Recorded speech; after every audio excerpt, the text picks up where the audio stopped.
no interesse nacional, poderá decretar a intervenção dos estados e municípios sem as limitações previstas na Constituição.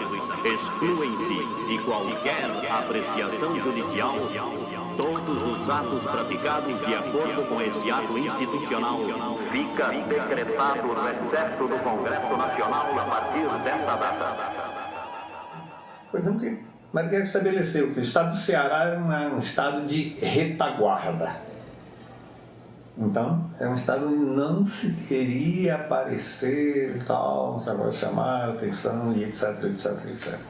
E aí eu compreendo, mas todo mundo está fazendo tal, não sei das quantas, a gente também tem que fazer. E que entenderam errado esse negócio tal, de que não precisa pedir licença para praticar. Tipo, o que são atos revolucionários? Ato revolucionário é sair dando tiro. Não teve ali a visão política do que é. Que ali podia ser um lugar seguro para os militantes. Sim. E aí saíram fazendo um negócio, maluquice, foi preto, um monte de gente, saíram matando gente. Porque não entenderam esse negócio. Isso daí, muitas vezes, era utilizado também pelos companheiros tal, que viam, tal, chegavam aquele negócio de uma estrutura mais pesada, estruturas paralelas, independentes, o exército e o partido, com o partido comandando o exército. Não, é preciso que o partido comande o exército para que não haja esse tipo de problema. Tá certo? Marighella não negava a possibilidade de problema, mas ele acreditava na possibilidade de você ter militantes preparados, dar formação aos militantes para que os militantes não cometessem esses equívocos. Na verdade, é um ponto que é uma qualidade e um defeito ao mesmo tempo. Sim, né? Sim, contraditoriamente, todo o negócio assim. Permite velocidade e fluidez. Assim como a outra estrutura, tá certo? Se pode ajudar a evitar mais esse tipo de problemas, mas em compensação vai colocar todo mundo esperando. Tem que perguntar para o partido se pode. Tem que... Então, as duas fórmulas têm pontos positivos e pontos negativos. Né? E aí Marighella se mirava mais na experiência da Revolução Cubana, tá certo? Então, enquanto muitos outros se miravam muito mais no Exército Vermelho, na União Soviética. Então isso no momento que o senhor chega no Brasil, que é 60 e... Sim, 68. 68. O senhor disse que o Marighella já estava fazendo ações armadas. Sim. Aliás, o livro, sugiro, do Mário Magalhães, ele coloca tal, das ações armadas, tal. Nós somos colocados no GTA, que é o grupo, o organismo que é criado e é posto no comando o Marco Antônio Braz de Carvalho, visto lá no livro e tal.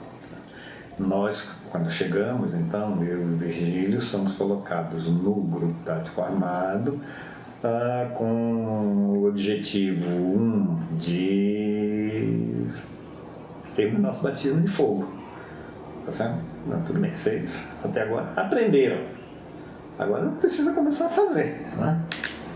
E também de apoiar o Pedrinho aqui. O senhor conhece o Virgílio no Brasil? Na ida para Cuba. Aí nós ficamos aqui e somos levados a uma reunião, a famosa reunião da Praia Grande e tal, onde Marighella comunica temos uma organização nova, tá certo? Ação Libertadora Nacional, precisa que explique e tal, porque ação, porque Libertadora Nacional, não. Então foi assim que eu entrei na UNLM. E o senhor lá na reunião da Praia Grande. Pode dizer que, de certa forma, eu sou o sócio fundador da... O senhor e esses outros militantes se desvincularam oficialmente do partido em algum momento? Não. E também não foi expulso ou nada? Não. Acho que não. Nunca fui informado nada disso, né? E queria só aproveitar, então já vou juntar nessa pergunta que o senhor já começou a falar. Eu queria saber como foi a primeira impressão do senhor, primeiro com Joaquim Câmara Ferreira, que foi o primeiro contato, e depois com Marighella. Que impressão essas pessoas passaram para o senhor? Que o senhor se lembra desses primeiros contatos? Deixa eu te dizer. O Câmara eu conhecia antes. Conheci o Câmara antes de saber que o Câmara era o Câmara, que o Câmara era um cara importante e tal, e etc, etc. Porque o Costa Pinto, ele trabalhava numa rádio, a Rádio Marconi, que era de um outro cara que não era do PCB, nada, mas era um cara de esquerda democrática, assim que eu não me lembro o nome dele. Ficava ali na Praça Cláudio Bevilacqua, num prédio que já não existe mais, porque foi derrubado para a construção tal, do metrô e muitos jornalistas, né? Eu comecei a ir para lá, porque eu ajudava também na fazer noticiário. O negócio era uma rádio surgindo, tal, quanta, pobres, sem dinheiro e etc. Então começava a pedir ajuda de muita gente tal para fazer assim. E aí eu e meu irmão nós trabalhávamos na Folha de São Paulo, não como jornalistas, ele era no departamento de contabilidade e eu no departamento de pesquisa, mas nós acabamos ficando então vinculados ao comitê de imprensa, por sermos funcionários lá da Folha de São Paulo, tal, etc. Parênteses, mais uma coisa assim que estão surgindo, que eu acho que de repente pode ser para vocês um negócio assim meio esquisito, saber. Um dos caras, por exemplo, que naquele momento que eu estava, quero ser comunista tal, e vai procurar contatos e tal, e não sei das quantas, que chega e dá livros de esquerda para a gente ler e tal, um cara que depois passou a se apresentar como astrólogo, filósofo, Olavo de Carvalho, já ouviu falar? É mesmo?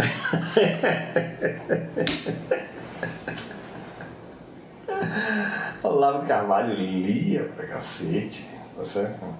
E Olavo de Carvalho, falei pra você que Marx eu só fui ler mais tarde. Não, li o Manifesto Comunista, mas Capital, tal, não sei da quantas, acho que foi... Estava na cadeia já quando eu fui? O Capital sim, 18 Brumário lá em Cuba. Teve um bom dia desses aí que eu li lá em Cuba. Mas o Olavo de Carvalho deu a História da Riqueza do Homem, Léo Huberman, deu Capital Monopolista, Suíze e Baran, um livro desses assim, tal, e ele chegava para discutir, tal, etc. Porque tinha muita gente que trabalhava lá na Folha e num outro jornal, 2 outros jornais que tinha, que foram ligados à Folha. A Última Hora, não, o Jornal da Tarde era do Estado de São Paulo. Era do Estado. A Última Hora e o Notícias Populares. Notícias Populares é aquele que dizia que espreme e sai sangue e tal. E aí, então, com alguns daqueles jornalistas ali, a gente começou, a gente circulava tal, e vamos sair tal, eu não posso, tem que terminar um negócio aqui tal, não sei das quantas, você não quer tentar aqui? Aí nós fomos aprendendo a fazer coisas assim tal, aquelas coluninhas que fazem de pílulas tal, pega aqui tal, não sei quantas, tem jornais aqui, escolhe uns temas assim para colocar aí uma opiniãozinha e tal. E qual a impressão que o senhor teve do Olavo de Carvalho naquele momento? Cara, ele era um sujeito assim bastante tímido, lia pra chuchu, já falei pra você, lia, tal, sabe? era de esquerda. As opiniões dele e tal não eram opiniões de esquerda. O Olavo Carvalho parece que mudou quando ele foi preso, né? E aí os caras deram aperto nele, e aí o cara que se bandeou, né? Ele tem inclusive um artigo em que ele presta homenagem a um companheiro que foi da LN, depois do Molipo, João Leonardo da Silva Rocha, que era um desses estudantes da Faculdade de Direito lá em São Francisco, morava na casa do estudante do 11 de agosto, ficava lá, era uma esquina dali da São João, não sei, me lembro se era na Rapa, se era na Glete e tal, naquela esquina.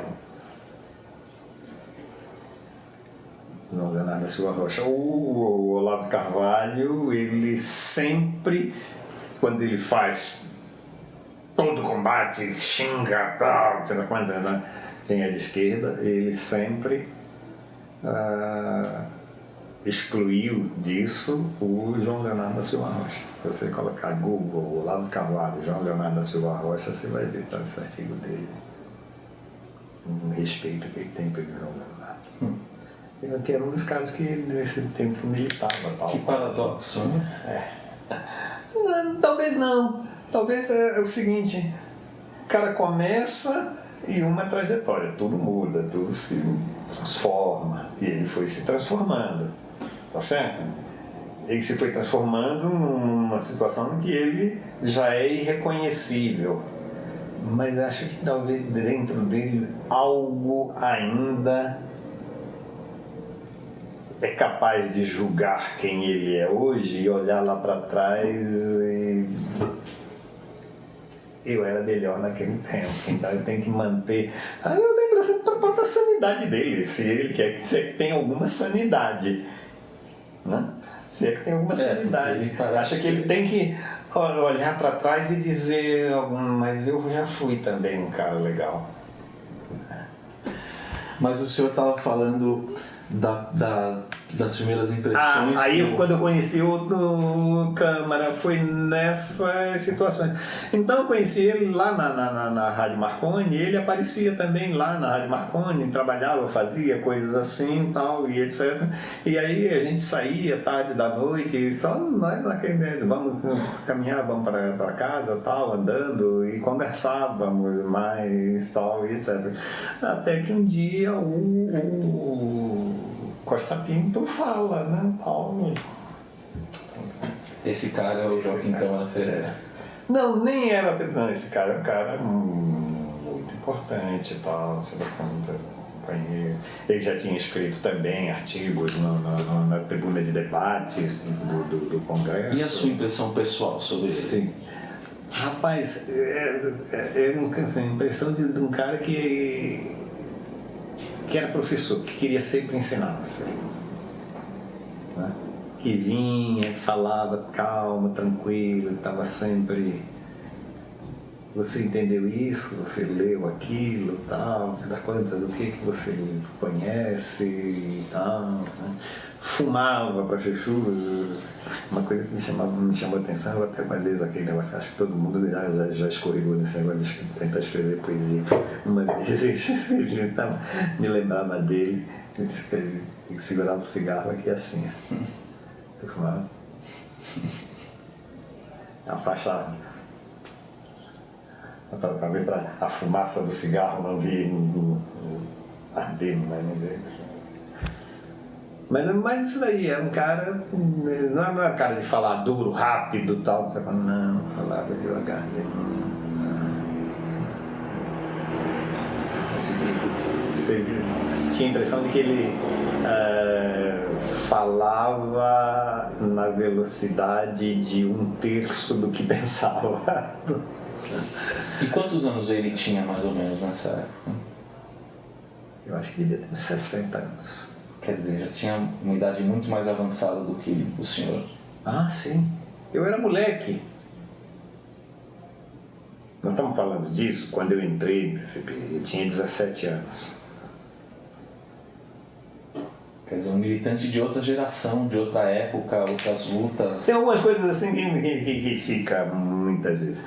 Há alguns anos, já há muitos anos, eu andei conversando com um amigo jovem também, advogado, e aí ele faz alguma observação e tal, não sei da conta. Não, porque na Espanha a gente tem algumas coisas assim a considerar, tal, etc. E aí eu estou vendo, na minha cabeça, o meu registro foi para a Guerra Civil Espanhola. Tá certo? Porque em 1964 eu estava orientado para 25 anos antes, tal, final da Guerra Civil Espanhola, tal, lá naquele negócio. E aí ele continua falando, não, porque o Pacto de La Moncloa, cacete, foi o dia que me bota na cabeça assim que eu tô velho, já é outra geração já, e eu me vi como eu entendi que deviam se ver, tal, o Toledo, tal, o companheiro Costa Pinto, tal, naquele tempo, conversando com a gente, né? Eles viveram uma coisa, tá certo? E eles tiveram referências anteriores longínquas também, e quando a gente estava pegando, nós estávamos achando que eles eram as referências longínquas. Talvez eu, quando estava conversando com vocês hoje aqui, vocês não entendem. Eu sou a referência longínqua para vocês. E o senhor diria que ele tinha uma personalidade forte? Eu não sei o que é personalidade forte. Eu acho que personalidade forte, ela para mim, de repente, exala muito mais do modo como fala, tal, assim. Não, Toledo era um cara que falava mais devagar, se movimentava devagar. Dele a gente chamava aí, o velho. Eu não sei, não tenho ideia de quando ele nasceu, não sei se ele era muito mais velho do que Marighella, mas ele passava essa ideia de uma pessoa mais lenta, tal. Isso daí diz alguma coisa? Personalidade forte, Paulo?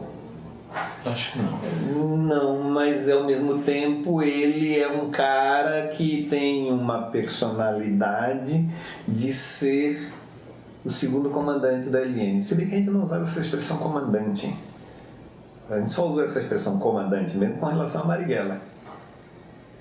E a gente saiu copiando com tal de Cuba, tal, aquele negócio de comandante. Internamente a gente não tinha. Tá certo? Depois de morrer é que a gente... Adiantando, eu, por exemplo, Carlos Eugênio, esse negócio, o último comandante da LN. Comandante o cacete. Primeiro porque não tinha comandante. Segundo porque não foi o último.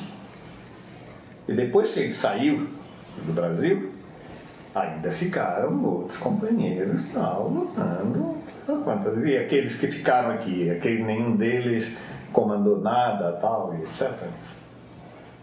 Não pode ser isso daí. Mas Toledo, ele assumiu essa função. Pô, ninguém vai assumir aquela função se não tiver também uma força, uma energia, tal. Então, a personalidade forte, se ela é do modo como a pessoa fala, tal, decidida, não tinha. Ele é uma pessoa muito mais... Para começar, prosaico. Tá? Cara de terno cinza, que me parece na cabeça, pode ser que não fosse, mas na minha cabeça fica parecendo que é cinza. Tá certo? Mas é isso, o cara de terno, tal, o cara carregava uma pastinha.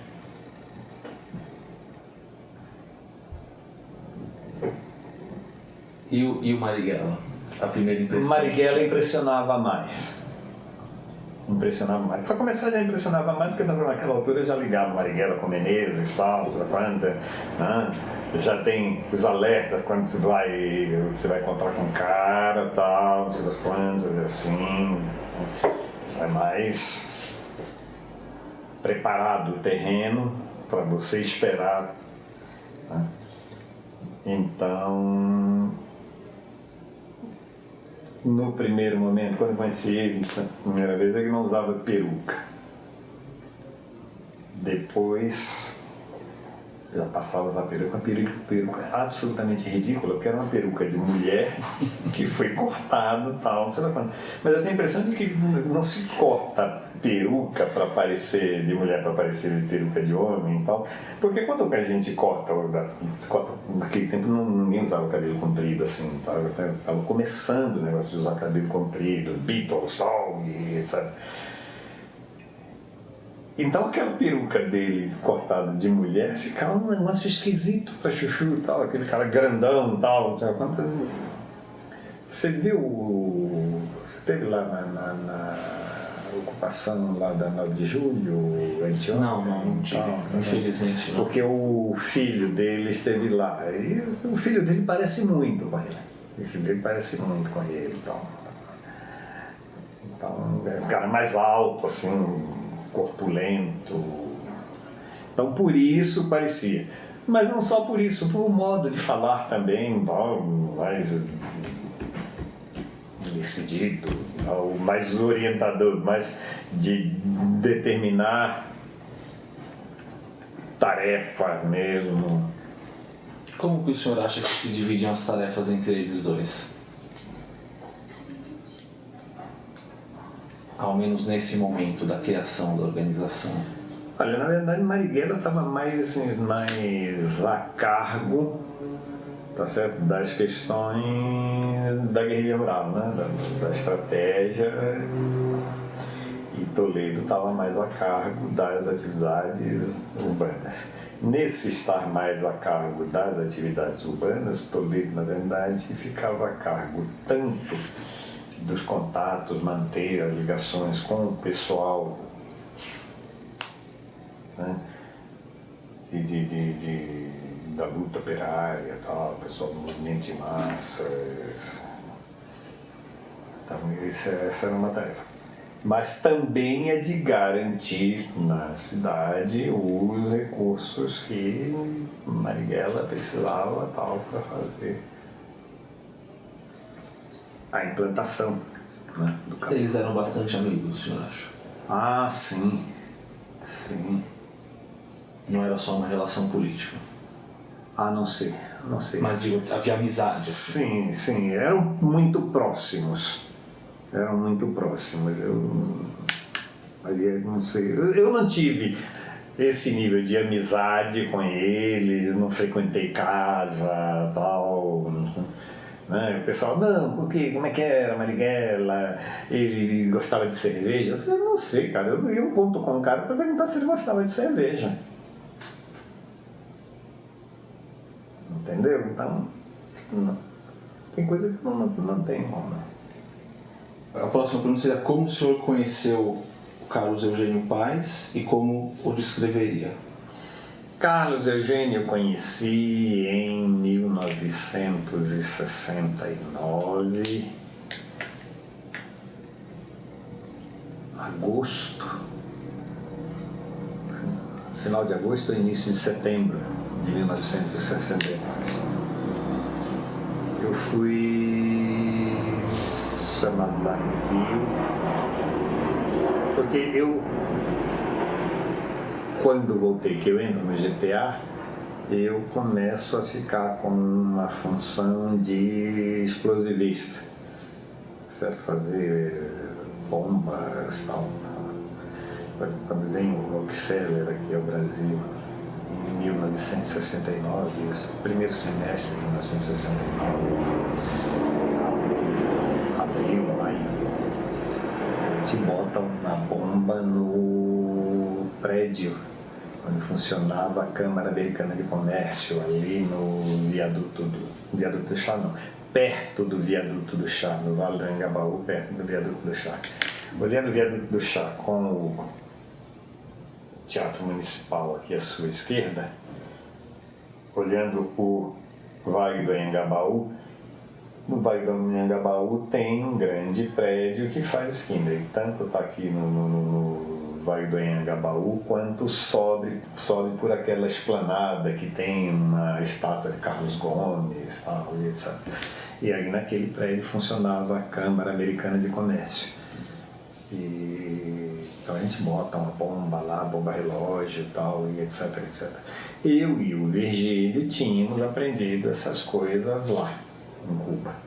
Tá certo? Quando chegou aqui, eu dei alguns cursos tal, para o pessoal tal, disso daí, e por isso eu acabei ficando com esse negócio nas situações de uma tarefa de explosivista. Fui chamado lá no Rio de Janeiro, no final de agosto, início de setembro, porque Marighella me apresenta o Carlos Eugênio, porque estava em discussão justamente a possibilidade de uma bomba colocasse na bolsa. Naquele tempo, quando a gente ia para o quartel, a gente tinha uma mochila naquele tempo, era uma bolsa assim, tal. Não só também todo mundo que ia para jogar bola, tal, tinha aquele tipo de bolsinha. E então a ideia era de que fizessem uma bomba para colocar naquela bolsa, tal, com um dispositivo de retardamento que seria deixado dentro do paiol do Forte de Copacabana, tá certo? Para explodir. E aí então teria que considerar o efeito disso, quantidade de explosivo, tal. Porque ele servia no Forte de Copacabana. Está fazendo serviço militar obrigatório. E ele iria entrar tal de manhã, colocar aquilo em algum momento e sair tal com tempo para que explodisse depois aquilo tal. Então querendo saber em que lugar queria colocar, quais as repercussões, tal, e etc, etc. A gente tem uma primeira conversa, no dia que isso é colocado, eu falo, olha, tem que levar em conta tal, o tamanho da explosão que isso pode acontecer, né? Pode ir além do que se pretende, tá certo? Então tem que ver também em que lugar que vai colocar, um lugar em que ao mesmo tempo faça um dano de acordo com o que a gente quer, mas que a gente tenha um controle, que não fuja daquilo e tal. Só para ter uma ideia, eu estava falando ontem daquela bomba lá na Câmara Americana de Comércio, né? Aquela bomba a gente colocou dentro do elevador uma caixa com 50 quilos de dinamite granulada, com o dispositivo de retardamento 3 minutos, né? Apertar o botãozinho para subir lá para o andar, tal, não sei das quantas, e falando para o pessoal que estava ali. Quando nós chegamos, tal, né? Não tem mais ninguém não, já estavam lavando, tal, tinha encerrado as atividades, lavando, não tem mais ninguém, não, tal, etc, etc. Então vai acontecer isso, nós estamos botando uma bomba aqui, não tem, então botamos, olha, vocês vão ter 1 minuto para sair daqui, tá certo? Nós vamos sair e vocês vão ter 1 minuto tal para sair daqui. Tá certo? Tá certo. Então, nós saímos, os caras saíram atrás da gente, porque ninguém fica esperando, tá certo? Enfim. Mas a gente tinha então ter esse tipo de preocupação. E aquela bomba, ela destruiu 5, 6 andares ali do prédio. Tá certo? Porque como estourou dentro do elevador? Do poço do elevador, né? Então, a preocupação que tinha lá no Rio de Janeiro também era um pouco esse daí. Aí ficou ser feito tal, mais coisa de levantamento, né, dar uma ideia, ele fazer um desenho tal de como seria o lugar tal, achava que era melhor e coisa assim, né. Tinha um negócio Marighella chegou a falar de considerações com relação tal, um negócio de canhões que tinham sido usados, tinham feito fogo contra navios, algum fato histórico de que os navios ficaram ali e tal, e os canhões do forte de Copacabana dispararam e tal, e etc. Então, pensou isso, vamos considerar tal. Mas acabou que depois, então, enquanto esperava isso, teve o sequestro do embaixador americano. Eu estava lá no Rio de Janeiro. Eu vi logo que tinha sido pessoal do GTA tal, que tinha feito, porque reconheci, o retrato falado que a mulher falou, fez lá, eu reconheci um dos companheiros que morava na minha casa, tá certo? Aí depois, quando resolve aquele problema, tal, não sei quantas, eu volto para São Paulo, encontro com o pessoal, fico aqui em São Paulo mais uma semana ou 2 semanas e volto para o Rio de Janeiro para retomar esse projeto, né, tal. Aí eu fico lá esperando que Marighella voltasse e tal para ver isso daí. Marighella vai uma vez lá na casa onde nós estávamos, eu tinha até esquecido essa parte, mas há pouco tempo eu encontrei com um companheiro que estava comigo lá no aparelho nesse tempo, e aí ele me lembrou tal, de outros 2 companheiros que enquanto nós estávamos lá, que eram os inquilinos oficiais, tal, tinham alugado, negócio, eles tinham ido embora para Cuba e nós ficamos ali e tal, né? E aí nós estávamos lá nessa casa e aí o Fayal lembrou que Marighella foi lá tal, no aparelho encontrar com a gente, que eu não lembrava mais. E aí passa um tempo e eu estava lá no Rio de Janeiro quando Marighella morre. E eu estava ouvindo o jogo do Corinthians e Santos, tal, quando dá a notícia de que Marighella tinha sido morta. Eu falei isso aqui porque eu já vi que tinha uma outra pergunta, tal, nesse negócio. Uma reação imediata, a primeira, tal, eu não acreditava que fosse, tal, etc. Mas aos poucos a gente vai confirmando. Então o senhor estava meio que à espera dele nesse momento? Assim. O senhor estava meio que à espera dele? Sim, sim. Eu já deveria ter voltado para São Paulo antes, mas no final de setembro eu vim, teve o sequestro e tal, eu vim para cá e depois voltei lá para o Rio. Mas quando eu volto lá para o Rio, as coisas aqui em São Paulo se aceleram, entra num acelerado processo de quedas aqui em São Paulo. No dia que eu estava saindo do Rio de Janeiro para voltar para São Paulo, indo para a estação rodoviária, no ônibus, eu compro o jornal, estou lendo no ônibus, família terrorista presa em São Paulo, tal, a minha família. Que foi a queda do Virgílio. Foi a queda do Virgílio, tá certo? Aí eu fico lá mesmo no Rio de Janeiro. Nossa, deve ter sido um momento completamente assustador para o senhor. Não, foi. E com consequências. Aí então eu não volto mais, companheiros, tá certo? Companheira, na verdade, que estava daqui, né? Estava aqui em São Paulo, foge lá para o Rio. Quando eu estava lá no Rio, bom, se eu voltar aqui, vou começar a militar com os companheiros daqui e tal, certo? Então começo a participar de ações lá com o pessoal do Rio.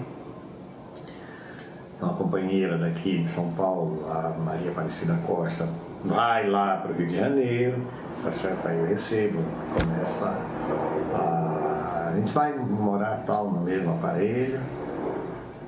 Mais adiante,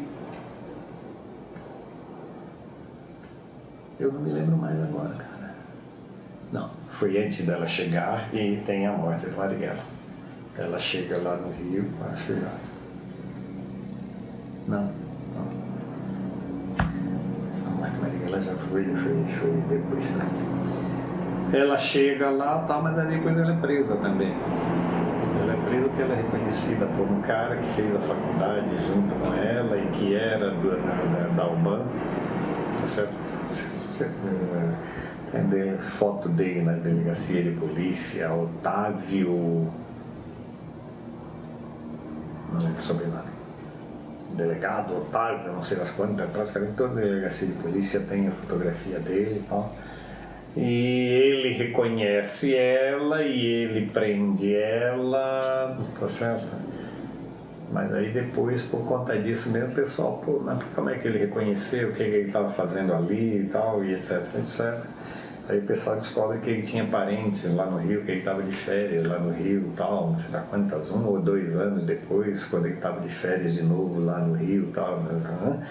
Aí o pessoal também vem, pega ele, né, saindo da praia e tal, não sei lá quantas, o pessoal vem, pega ele e executa. Então, mas aí, Marighella, a morte do Marighella, ela vem numa situação que já estava acontecendo, vocês falou, né? Uma série de derrotas assim, que chegavam perto de mim, bastante perto de mim. Né? Aquele cara que eu falei para você, que eu tinha reconhecido no retrato falado, morava lá em casa, Mané Cirilo, ele é preso lá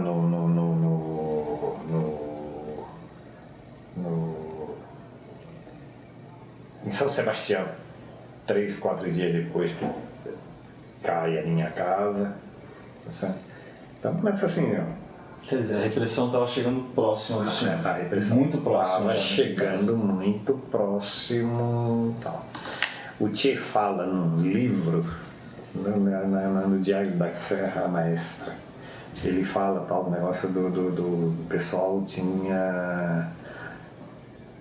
Falava assim, quando via o sujeito assim com o que eles chamavam de cara de cerco, que era a situação que ficava o sujeito quando ele começava a se sentir, ó, nós estamos assim, os caras estão chegando perto da gente e tal, e etc, etc, etc. Eu não olhei minha cara, não seria capaz de reconhecer a minha própria cara, mas eu fico imaginando que eu teria a cara de cerco. Um estado meio de paranoia. Sim. Não só de paranoia e medo, né? Isso daí, as coisas estão acontecendo, estão chegando perto. Eu mudava de aparelho e tal, não sei da quanto, eu tinha que sair correndo daquele, porque já estavam chegando, né? E não só gente próxima, como gente da estatura de Marighella. Né? O Virgílio, que é um companheiro meu, que vem de Cuba, nós éramos muito ligados, muito ligados. A família dele, conheci toda.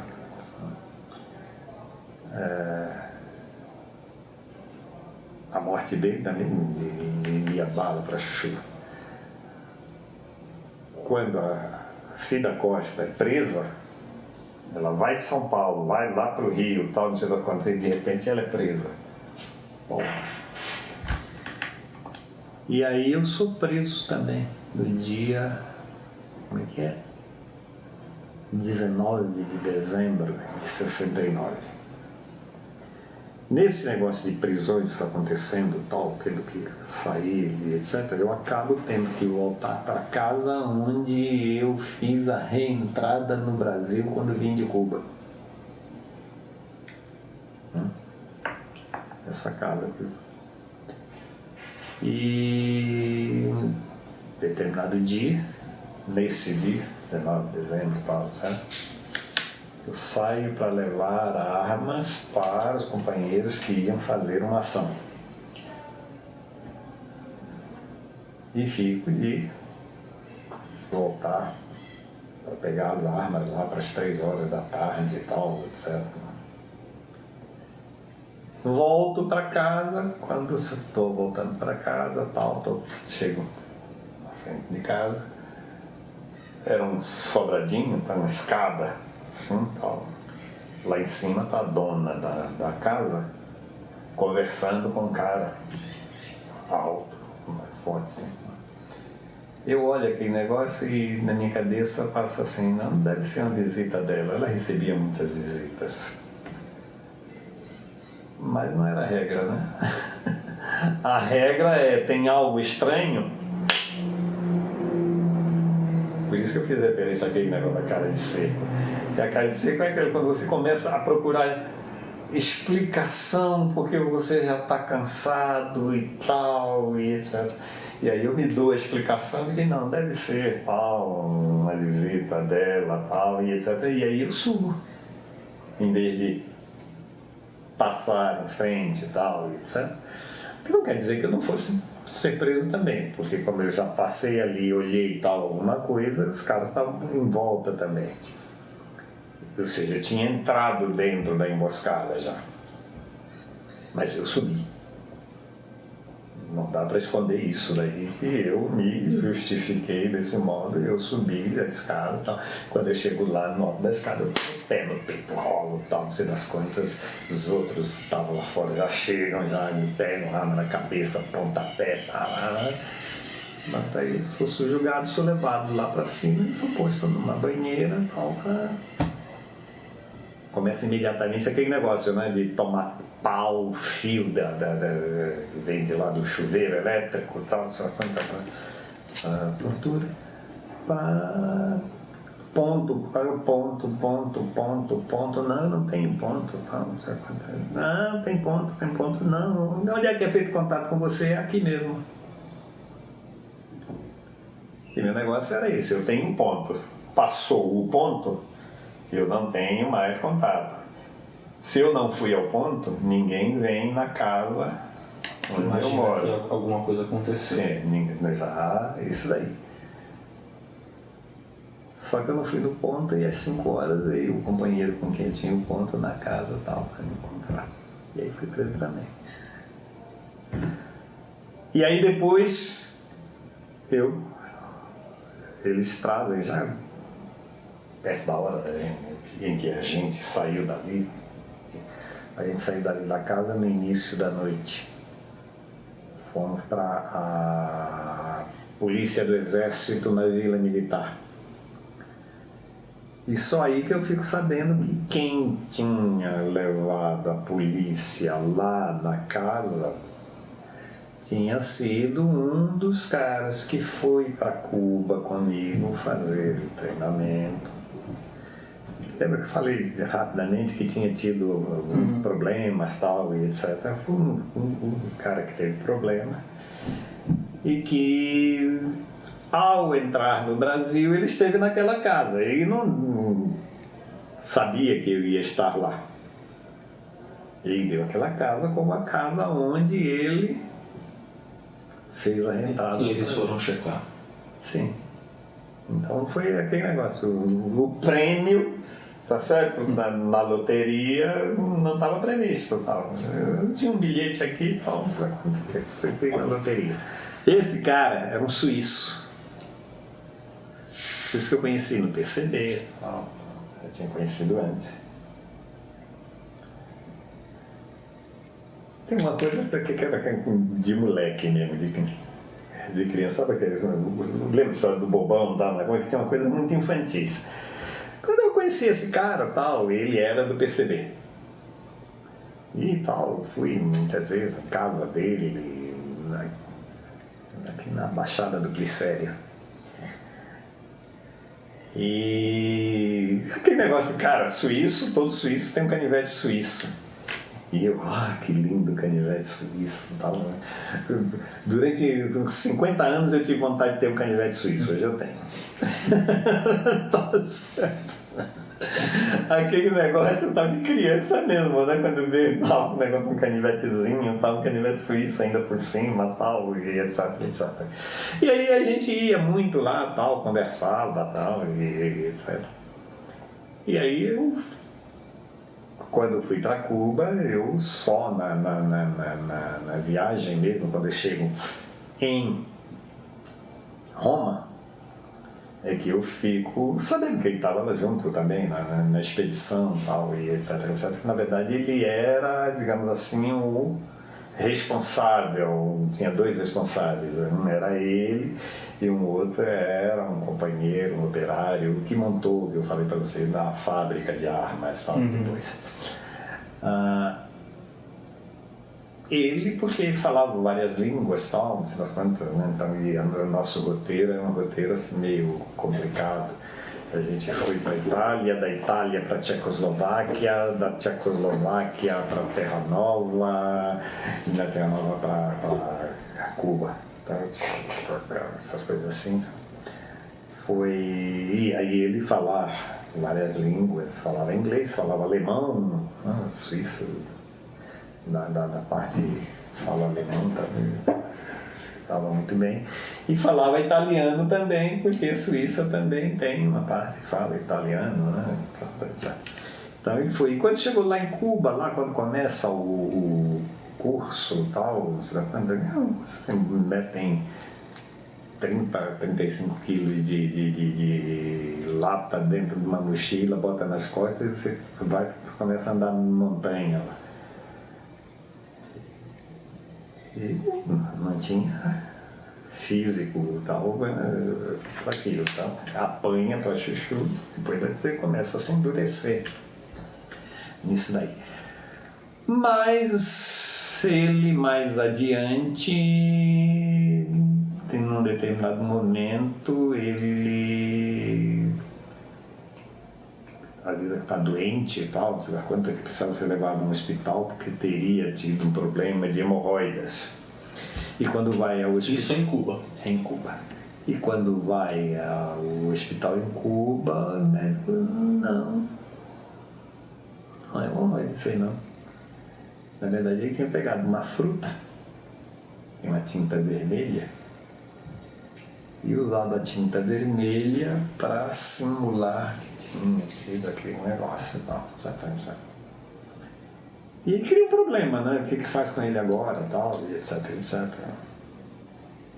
E aí quando a gente termina o nosso curso, estamos prontos para voltar, tal, etc. Aí se fez, vamos fazer uma consulta, o que a gente faz com ele? E aí a gente decidiu que devia voltar. Devia voltar e que aqui no Brasil ia mudar disso, saber o que faziam com essa situação e tal, etc. E eu, inclusive, fui favorável que ele voltasse. Eu pensando, porra, a gente aquele negócio da borboleta e tal, bater de asas de uma borboleta e tal, altera a vida, o negócio às vezes funciona mesmo. Né? Aí vem trazido para São Paulo, Obama. E ele se tornou colaborador do regime? Se tornou. Então ele realmente mudou de lado? Mudou de lado. Isso foi já ao voltar de Cuba, o senhor acha? Não, eu acho que de algum modo chegaram a ele, não sei por... Não acho que tenha sido através da LN, pode ter sido alguém de PCB, tal, que tenha sido preso, tenha falado dele, e ele chegou e puxou para lá. Mas ficou claro logo para mim tal, que o cara tinha passado de lá, porque na vinda do Rio de Janeiro, nesse que eu falei para você que eu fui levado para a Polícia do Exército lá na Vila Militar. Eu fui para lá porque tinha outra pessoa, um outro companheiro que não era da LN, da VAR Palmares, Antônio Roberto Espinosa, estava lá, que era da direção nacional da VAR Palmares, junto com a Dilma, tal, etc. E ele veio comigo lá no Rio de Janeiro, tal, num carro, né, numa perua C14 que eles usavam naquele tempo, nós íamos ali atrás no porta-malas e tal. E eu estou falando para você o negócio mudou de lado, passou de lado, porque no caminho os caras daquele negócio conversa tal, e etc. Aí lá sempre resolve perguntar tal. Aí, alemão, e esse cara que tá aí, tal, não sei das quantas? Aí ele, sim, tal. Esse cara aí é um cara mau? Muito mau, muito cruel. Falando de você? É. Então ele estava, quando o senhor estava sendo levado, ele estava no carro com eles? No carro. E o senhor já tinha visto isso ou não? Eu vi, quando eu saí da casa, tá certo? Não, primeira vez que eu vi, foi logo que eu fui preso, fui lá pra cima e tal. Ele estava lá? Não. Trazem, porque quando eu sou preso, eu tinha um documento falso e eu me apresento como Tomás. Não é Tomás, não. Diran. Diran Guzmão Santos. Não, essa é Diran. Aí trazem ele e tal. Quem é esse daí, alemão? Esse é o Atom Fonfilha. Filho da puta! Porque eles aqui de São Paulo tinham sido presos, o GTA, tal, sei das quantas. Tinham prendido a minha família, tinham matado o Virgílio, pegaram o Virgílio lá na porta da minha casa, tá certo?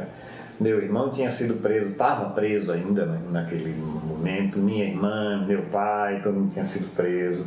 Os outros companheiros do GTA também já tinham falado tal, também alguma coisa a meu respeito. Então, quanta filho da puta, o ator, vaza, quanta... E aí, quando a gente vai para a vila militar, ele vai no carro, porque aqueles foram dois carros, né? Duas peruas, iam pegar o Espinosa, iam trazer o Espinosa aqui para o Urbano também, e iam trazer ele e eu tal. E o outro cargo era só a escolta, né? Então, nós viajamos juntos, eu, ele e o Espinosa. Só que nós dois no porta-malas e ele ali no banco de trás, junto com os outros caras. Aí ele fala esse negócio, mas por que ele é cruel, tal? Aí, não, queria que eu ficasse lá em Cuba, tal, e etc. Aí, pô, isso mesmo, alemão. Então dá um murro nele aí, alemão. Aí ele vem, pá, dá um murro. Aí, mano, E o que aconteceu com essa pessoa? Hã? Que fim levou essa pessoa? Já morreu de doença depois.